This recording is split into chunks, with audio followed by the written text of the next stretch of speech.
시편 110편입니다. 왕이시며 제사장이신 그리스도를 예언하는 시편입니다. 110편은 신약 성경에 많이 인용되어 메시아적인 왕과 제사장에 관한 예언을 담고 있는 메시아 시입니다. 동시에 시편 2편과 같이 제왕시입니다. 곧 그리스도가 다윗 왕조의 새 왕으로 보좌에 앉아 통치하실 것을 예언하고 있습니다.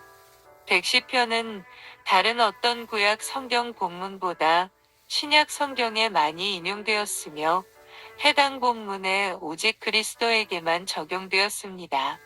더욱이 예수님께서 바리새인들에게 시편 110편 1절을 인용하시며 다윗이 그리스도를 주라 칭하였은즉 어찌 그의 자손이 되겠느냐? 라고 물으셨습니다. 이는 두 가지 사실을 알게 합니다. 하나는 이 시편의 표제와 더불어 이 시의 저자가 다윗임을 알게 합니다. 또 하나는 내 주는 메시아 곧 그리스도라는 것입니다. 그래서 이 시편은 하나님의 계시를 받은 선지자가 그리스도에 관해 예언한 말씀입니다. 시편 110편 1절에서 3절은 여호와의 오른쪽에 앉아 계신 메시아의 통치를 예언합니다. 4절은 멜기세덱의 서열에 따라오실 영원한 제사장에 대해 예언합니다. 5절에서 7절은 왕이시며 제사장으로 오신 메시아가 심판하시는 내용을 기록했습니다. 이러한 내용 전개는 이 시편의 연을 구분하는 중요한 요소가 됩니다. 왕이신 그리스도, 제사장이신 그리스도 그리고 왕과 제사장이신 그리스도의 심판이라는 주제로 전개되고 있습니다. 첫째, 시편 110편 1절에서 3절은 왕이신 그리스도를 보여줍니다. 본문에서 저자는 여호와께서 다윗의 주인, 내 주에게 하신 말씀을 직접 화법으로 전달하는 것으로 시작합니다. 내가 내 원수들로 내 발판이 되게 하기까지 너는 내 오른쪽에 앉아 있으라. 여기 내 주는 누구를 말하는가요?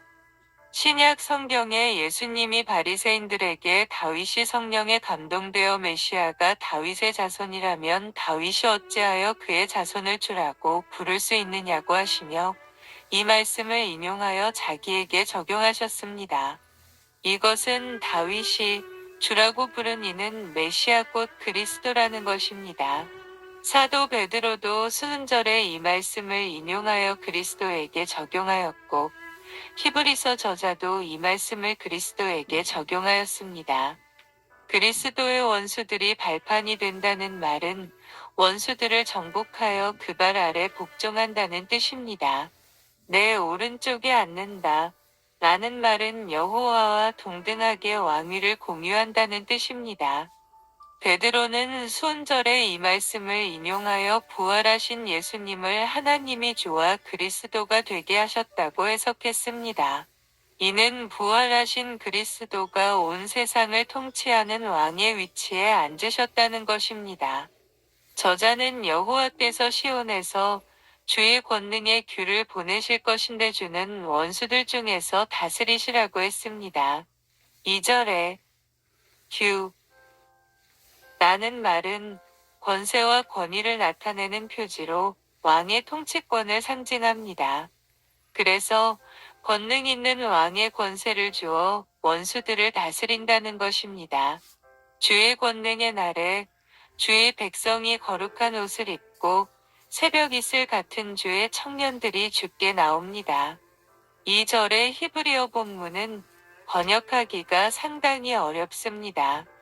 개역개정판처럼 번역하면 주께서 권능으로 임하시는 날에 주의 백성들이 거룩한 옷을 입고 즐거이 헌신하니 새벽의 이슬처럼 깨끗하고 많은 주의 청년들이 나온다는 뜻입니다. 이 번역은 그리스도가 오시면 구속받아 깨끗함을 입은 자들이 주 앞에 오는 것처럼 보이기도 하고 종말의 어린 양의 보혈로 깨끗함을 입고 주 앞에 나아오는 것처럼 보이기도 합니다. 그러나 히브리어 본문은 이와 다릅니다. 히브리어 본문에 즐거이 헌신하니라는 말은 자원하여 드리는 제물을 의미합니다. 3절에 새벽이라는 번역된 말은 히브리어 본문에 새벽의 태에 새벽녘에 또는 새벽에라고 번역할 수 있습니다. 그래서 새벽 이슬 같은 청년들이 죽게 나온다라는 말과 새벽에 이슬 같은 청년들이 나온다라는 말은 의미가 완전히 다릅니다. 또 거룩한 옷을 입고라는 말은 다양하게 번역이 가능한데 거룩한 위엄으로 라고 번역할 수 있습니다.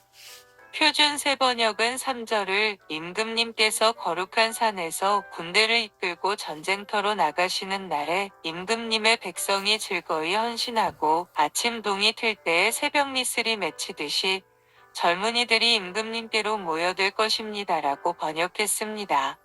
이 번역 역시 완전한 의미를 주는 것은 아닙니다.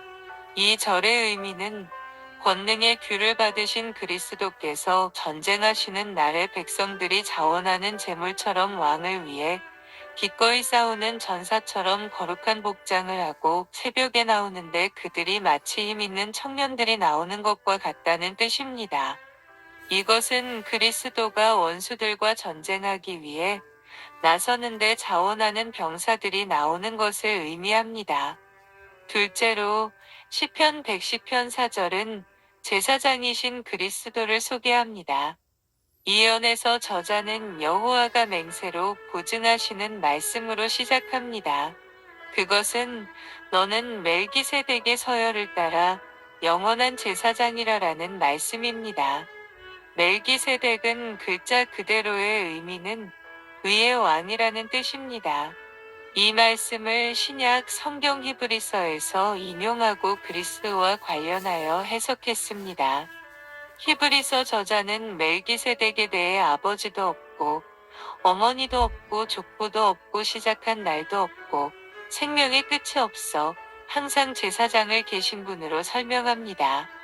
이는 멜기세덱은 신적인 존재인데 곧 그리스도와 관련하여 설명하면서 그 결론으로 그를 힘입어 나아가는 자들을 온전히 구원하실 수 있으니 이는 그가 항상 살아계셔서 그들을 위해 간구하시기 때문이라고 했습니다.